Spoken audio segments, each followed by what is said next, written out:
नमस्कार।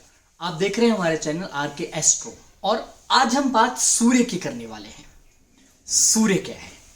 देखिए, सूर्य एस्ट्रोलॉजी में आप जानते हैं बहुत सारी चीजों के कारक हैं, लेकिन अगर आपको सूर्य को समझना है तो थोड़ा सा आपको यह समझना पड़ेगा कि सूर्य किस किस चीज के कारक हैं, तो आपको थोड़ा सा और आसानी रहेगी। सूर्य स्वास्थ्य के कारक हैं, पिता के कारक हैं, शक्ति के कारक हैं, यश, कीर्ति, सरकार, राजसिक चीजें, औषधि, रोगों के कारक हैं, लकड़ी के कारक हैं, आजीविका के कारक हैं। 10वें घर में कहते हैं सूर्य आ जाए तो कमाल हो जाता है। छठे घर के कारक हैं, नौकरी वहीं से देखी जाती है। चिकित्सक के कारण है, आत्मा के कारक हैं, जंगलों के कारक हैं, रेगिस्तान के कारक हैं, बहुत सारी चीजों के कारक हैं सूर्य। सूर्य जो भगवान है, सूर्य देव हैं, कुंडली में किस तरह से काम करते हैं उसको मैं इसलिए आपको थोड़ा सा एक्सप्लेनेशन दे रहा हूं कि आपको चीजें समझ आ जाएं, क्योंकि अगर आपको रिलेशन भी पता हो कि सूर्य किन के मित्र हैं तो चीजें ज्यादा अच्छे तरीके से समझ आएंगी। सूर्य चंद्रमा के मित्र हैं, मंगल के मित्र हैं, बृहस्पति के मित्र हैं। शत्रु किसके हैं सभी जानते हैं, शनि और शुक्र। और सम किसके साथ है, मतलब न्यूट्रल, बुध के साथ, ऐसा कहा जाता है। हालांकि बहुत सारे ज्योतिष मित्र भी मानते हैं, क्योंकि सूर्य और बुध जब बैठते हैं तो बुध आदित्य योग बन जाता है अगर इकट्ठे उनकी युति हो जाए। स्वामी कौन है? सिंह राशि के स्वामी सूर्य हैं। उच्च कब होते हैं? जब मेष में 10 डिग्री के होते हैं तो उच्च के हो जाते हैं। नीच कब होते हैं? जब तुला में 10 डिग्री के होते हैं तो नीच के हो जाते हैं।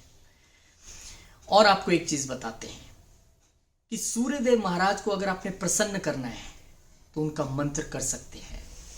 ओम हाम ह्रीं होम से सूर्य नमः, ओम हरा हरि हुरों से सूर्य नमः, ये आप कर सकते हैं।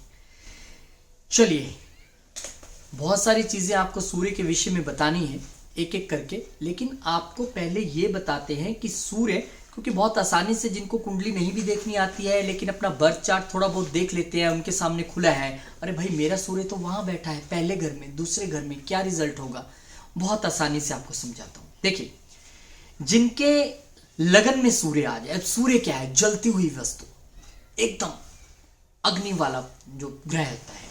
और पहला घर किसका है? मंगल का, वो भी बिल्कुल जलता हुआ। तो होता क्या है, लगन में बैठा सूर्य जातक को स्वभाव से अशांत बनाता है। अब जब आपके लगन में, शरीर में एकदम जलता हुआ ग्रह सूर्य पहले घर में आ जाएगा तो मन तो अशांत होगा ही, लेकिन क्योंकि वो सूर्य है, वो राजा है, क्या दे देगा आपको? लीडरशिप क्वालिटी, आपको लीडर बनने की क्षमता दे देगा वो। और क्या देगा आपको?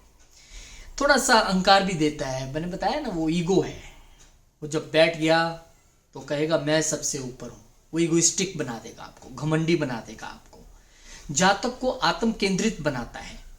और सूर्य, क्योंकि माना जाता है कि जिनके पहले घर में सूर्य है, अगर आपके भी हो, अपनी कुंडली जरूर चेक करें आप, तो कहते हैं कि गंजापन जल्दी आ जाता है, बाल झड़ जाते हैं जल्दी, ठीक है।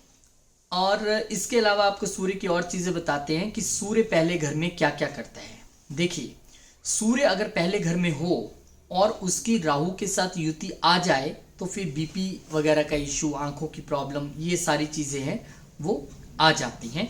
सूर्य चंद्रमा की युति हो जाए तो अमावस्या योग उसको कहते हैं कि सूर्य चंद्रमा पहले घर में आ जाए। पर हम यहाँ पे आज युतियों की बात नहीं कर रहे हैं, यहाँ पे हम ये बात कर रहे हैं कि सूर्य अगर पहले घर में आ जाए तो वो क्या रिजल्ट देता है। आप ये अपनी कुंडली उठा के देखिए, आजकल तो बहुत ईजी है, सॉफ्टवेयर्स हैं, डेट ऑफ बर्थ डालें, टाइम डालें, प्लेस डालें, आपकी कुंडली आपके सामने खुल जाएगी। आपको देखनी है अपनी लगन कुंडली, उसमें आपको ये देखना है कि सूर्य कहाँ है। अगर सूर्य आपके भी पहले घर में है तो आप में भी नेतृत्व की क्षमता है, लीडर आप हो सकते हैं। आप चाहे ऑफिस में काम कर रहे हैं, आप चाहे घर में हैं, आप बाहर हैं, आप कहेंगे बस मुझे फॉलो कीजिए, मेरे पीछे चलिए, ये आ जाता है मन में। इसीलिए कहते हैं कि घमंड का कारक भी हो जाता है अगर फर्स्ट हाउस में सूर्य आ जाए। और हम आपको ये बता रहे हैं कि थोड़ा सा बचिए अगर आपके सूर्य पहले घर में है। देखिए, अशांति तो रहेगी, कहते हैं कि वो पहले घर में आके अशांत कर देता है। अब आप सबको कहेंगे कि मेरे पीछे चलिए, मेरी बात मानिए, मैं ही सही हूं, तो फिर प्रॉब्लम तो आएगी ना। कोई नहीं मानेगा तो दिल दुखेगा, मन अशांत होगा, तो उन चीजों से आपको थोड़ा बचना चाहिए। चलिए, अब आपने कुंडली आपने निकाल के देख ली होगी। अगर आपकी कुंडली में सूर्य जो है वो दूसरे घर में आके बैठ गए हैं, तब आपको क्या रिजल्ट मिलने वाले हैं। जातक जो होता है, जातक मीन्स जिसकी कुंडली है, द्रव्यात्मक स्तोत्रों के प्रबंध से सक्षम होता है। ये देखिए दूसरा घर क्या है, वेल्थ का घर है। वेल्थ अगर दूसरे घर में सूर्य आ जाए तो जातक बहुत सारी वेल्थ इकट्ठी करता है, अलग अलग स्तोत्रों से वेल्थ इकट्ठी करता है। बुद्धि बड़ी अच्छी होती है, वैज्ञानिक झुकाव होता है, वैज्ञानिक बन सकते हैं। उसके अलावा धन संपत्ति बहुत सारी जोड़ सकते हैं, मैंने आपको बता दिया। लेकिन उलझन कहाँ आ सकती है, उलझन आ सकती है मुकदमों में, चिड़चिड़ाहट हो सकती है, बड़ों की बातों का उल्लंघन कर सकते हैं। और उसके ऊपर अपना जो है आपको थोड़ा सा संयम रखना है, ध्यान रखना है, क्योंकि ये परिवार का घर भी है। और सूर्य जहां आएगा, मैंने बताया ना, वहां ईगो तो दे ही देगा कि मैं हूं, मैं ही ठीक हूं। परिवार में ऐसा नहीं चलता है, परिवार में हम यूज होता है, मैं नहीं यूज होता है। तो अगर आपका सूर्य भी दूसरे घर में है तो आपको किस चीज का ध्यान रखना है कि मैं ना आने पाए। परिवार में एक सामंजस्य बना के चले आप। अच्छी चीज ये है कि आप वेल्थ क्रिएशन कर लेंगे, लेकिन परिवार से आपको थोड़ा ध्यान से चलना है।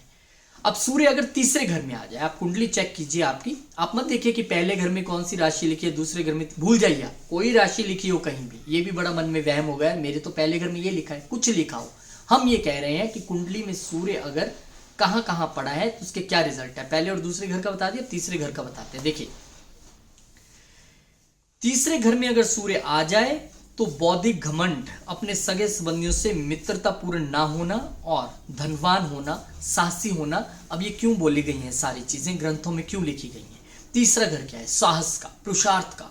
और वहां सूर्य जैसा ग्रह आ जाए जो ग्रहों का राजा है तो आपको साहसी बना देगा, किसी चीज से आप डरेंगे नहीं, सबसे आगे होके आप काम करेंगे। लेकिन यही सबसे आगे होके काम करना और नहीं डरना तो दुश्मनी का कारण भी तो बनेगा ना।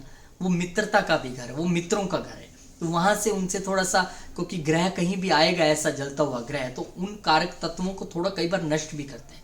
तो आपको ध्यान रखना है कि तीसरे घर में सूर्य आ जाए तो एक तो अपने वाणी पे भी ध्यान रखना है। हालांकि लोग आपकी ओर आकर्षित होंगे, कम्युनिकेशन स्किल बड़ी अच्छी होगी, लेकिन कुछ ऐसा मत बोल जाए कि किसी का दिल दुख जाए।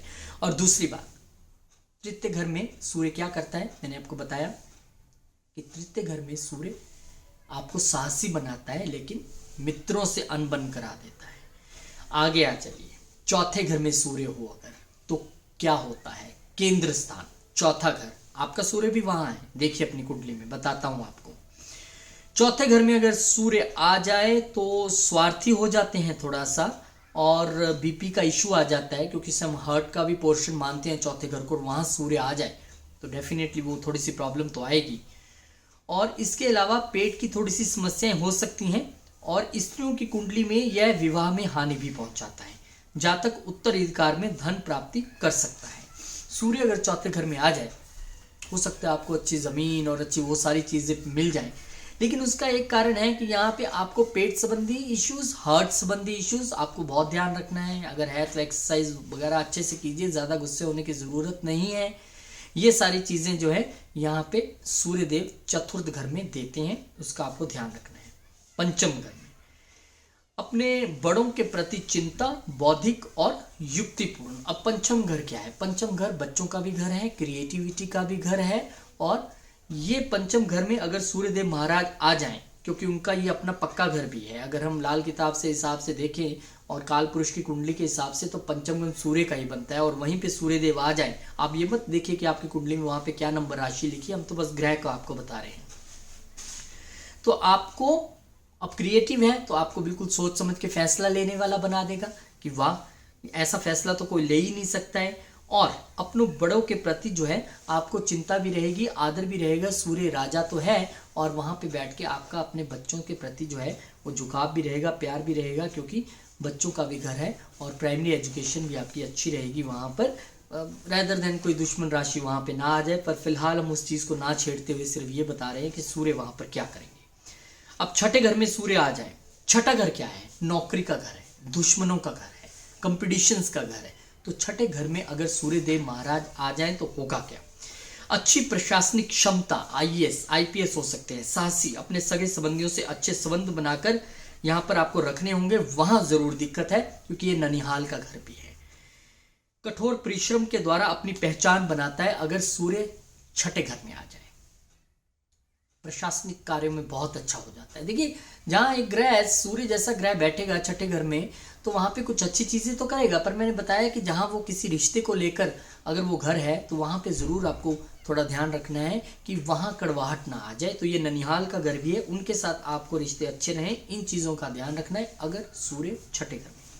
अब सप्तम में आ जाए, आपके स्पाउस के घर में, पति या पत्नी के घर में या पार्टनर्स के घर में कह सकते हैं, अपने साझेदार को दंड देने का प्रयास करता है और बुरे स्वभाव वाली जो औरतें हैं, महत्वाकांक्षी जीवन साथी है, उनके साथ उनकी नहीं बन पाती। अब देखिए सूर्य तो पहले महत्वाकांक्षा वाला जो ग्रह है वो आपको इतना ज़्यादा महत्वाकांक्षाएं देता है, सब कुछ देता है, वो 7th हाउस में अगर आ जाए तो क्या होगा, आप में तो पहले ही मैं, और अगर वाइफ भी मैं वाली आ गई तो हो गया क्लेश।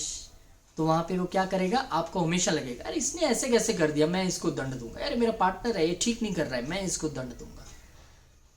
तो उस आपको प्रकृति से थोड़ा सा बचना है।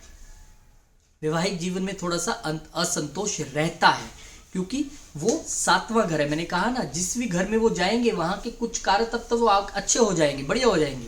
पार्टनरशिप में हो सकता है आपकी ही चले, आप कहे मैं पार्टनर हूँ, मेजर मेरी ही चलेगी, ठीक है सारी चीजें, लेकिन वहां पे वो अगर पार्टनर्स को नाराज भी कर सकता है और वाइफ से अनबन भी करा सकता है, सूर्य अगर सप्तम घर में है। क्योंकि एक चीज आप ध्यान से देखें, काल पुरुष की कुंडली अगर हम देख लें, जो एस्ट्रोलॉजी को थोड़ा सा समझते हैं, तो 1 2 3 4 5 लिखते जब आएंगे तो वहां पे 7 नंबर आ जाएगा सप्तम में। यहां सूर्य नीच भी हो जाते हैं लाल पुरुष की कुंडली के हिसाब से। वहां पे अगर आपके 1 नंबर लिखे उच्च के, वो अलग बात है, राशि की बात हम बाद में करेंगे, आज हम सिर्फ घर की बात कर रहे हैं, एक लेमैन की तरह आपको बता रहे हैं। अष्टम घर में सूर्य आ जाए तो क्या होता है, अष्टम घर में वैसे कहते हैं सूर्य को दोष नहीं लगता अष्टमेश होने का, लेकिन वहां पे बीमारियां बढ़ जाती हैं। वो लॉन्जिविटी का घर है, दुबला पतला होता है इंसान, आंखों की दृष्टि की खराबी होती है, और गूढ़ विद्या का शौक तो रहेगा। मैंने कहा ना, कुछ वहाँ के अच्छे कारक तत्व भी हैं, बिल्कुल डीप जाना, अष्टम घर का स्वभाव है कि वहाँ पे डीप चीज़ें हैं, वहाँ वो हम देखते हैं, वो आपको जरूर जो है थोड़ा सा रहेगा। और भावनात्मक बंधन, आयु में कमी, और स्त्रियों की कुंडली में विधवा। ये क्यों बोला गया है, देखिए एक तो सप्तम से अष्टम घर जो है हम देखते हैं कि वहां पर लॉन्जिविटी कैसी रहेगी आपकी मैरिज की। अब वहां पे सूर्य जैसा ग्रह अगर आ जाए, वो ऑलरेडी कालपुरुष की कुंडली में मंगल का घर है, और वहां पे सूर्य आ जाएगा तो आपको लॉन्जिविटी में थोड़ी दिक्कत हो सकती है। अब ये जरूरी नहीं है कि किसी के अष्टम में सूर्य है तो उसके पता नहीं ऐसे कितने लोग होंगे जिनके अष्टम में सूर्य होगा और उनकी आयु पता नहीं कितनी रहती होगी। उनकी आयु हो सकता है कि बहुत अच्छी रहती हो, क्योंकि अन्य सभी ग्रहों का प्रभाव भी तो देखना होता है ना। ये थोड़ा सूर्य अष्टम, मेरे बहुत सारे जान पहचान वाले हैं, कोई प्रॉब्लम नहीं है, बड़ी अच्छी उम्र है, हो सकता है गुरु की वहां पे दृष्टि हो, गुरु की लगन पे दृष्टि हो, बहुत सारी चीजें देखनी पड़ती हैं। एस्ट्रोलॉजी ये नहीं है कि आपको एक बात बोल दी और वो पत्थर पे लकीर है, बहुत वास्ट सब्जेक्ट है, बहुत वास्ट इशू है, बहुत सारी दृष्टियां, युतियां, और कहाँ पे क्या बैठा है, कौन किसको देख रहा है, किसकी महादशा, किसकी अंतरदशा, क्या ट्रांजिट हो रहा है, 100 चीजें देखनी पड़ती हैं, इसलिए घबराइए नहीं। आगे बढ़ते हैं। नवम में सूर्य, भाग्य का स्थान, नवम में सूर्य हो तो बुद्धि जो है वो धार्मिक झुकाव की ओर जाती है। वो गुरु का घर है कालपुरुष की कुंडली में, वो भाग्य का घर है, वो मंदिर है, वो धार्मिक स्थान है। अब वहां सूर्य जाएंगे तो क्या होगा, धर्म के प्रति रुचि होगी, धार्मिक कार्यक्रमों में रुचि होगी, सबसे आगे होके काम करेंगे। आप किसी सोसाइटी में रहते हैं तो मंदिर के प्रधान बन जाएंगे, मैं करूंगा सारे कार्य। आप किसी ट्रस्ट में हैं तो अध्यक्ष बन जाएंगे, मैं करूंगा सारे कार्य। सूर्य है ना, अपना प्रभाव तो देगा ही। तो सूर्य नवम घर में हो तो आपको सबसे आगे बढ़कर धार्मिक कार्य करने की क्षमता देता है। यहां पर चलिए, 10वें भाव में अगर सूर्य आ जाए तो क्या होता है। 10वां भाव क्या है, कर्म का भाव है। ऐसे तो पक्की कुंडली में शनिदेव का भाव है, लेकिन हम उससे कर्म देखते हैं। अब होगा क्या, वहां पर बहुत ज्यादा मेहनत करने पर न्यूनतम लाभ होगा। क्यों, समझाएंगे आपको।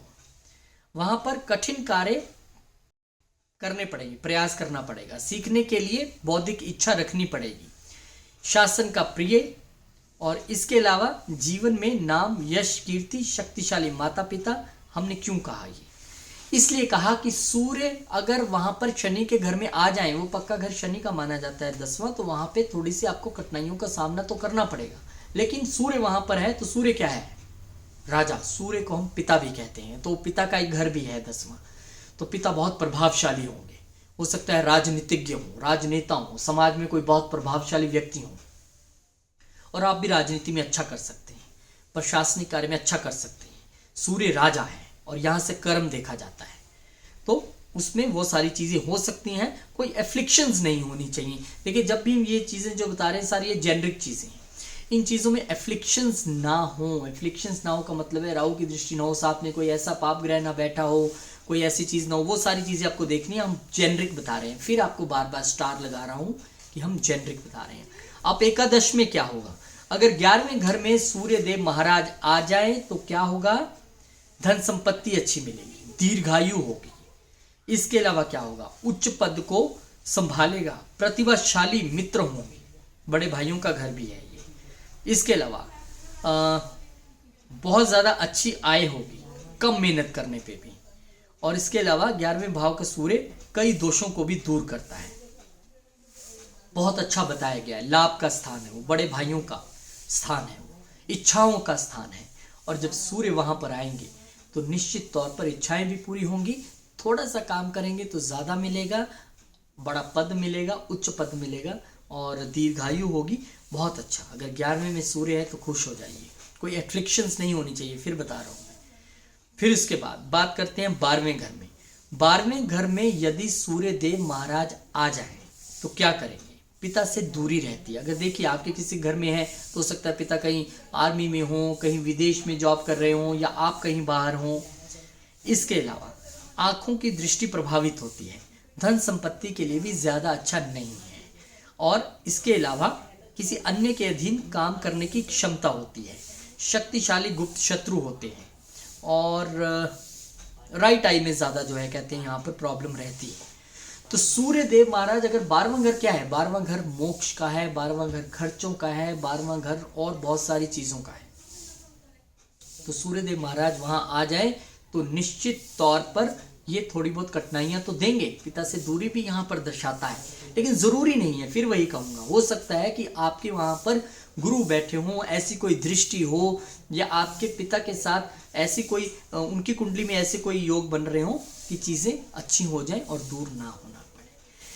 तो 12 घरों में सूर्यदेव महाराज किस तरह से कमाल करते हैं, क्या क्या देते हैं, वो हमने आपको बताया। इसी तरह से क्रमवार तरीके से हम सभी ग्रहों का बताएंगे। और आकाश जी आज मेरे साथ नहीं है क्योंकि वो बिजी हैं अपना आकलन बनाने के लिए, एसी एस्ट्रो के लिए। हम यहाँ पे आके एस्ट्रो में डिफरेंट ही सीरीज आपके लिए लेके आए हैं कि कौन से घर में कौन सा ग्रह क्या करता है, कौन सी राशि में क्या करता है, ये भी आपको बताएंगे। पर आज हमने आपको बताया सूर्यदेव महाराज के बारे में, जो राजा हैं ग्रहों के, जो कहते हैं कि उनके तेज से ही सारी चीज़ें प्रकाशित होती हैं।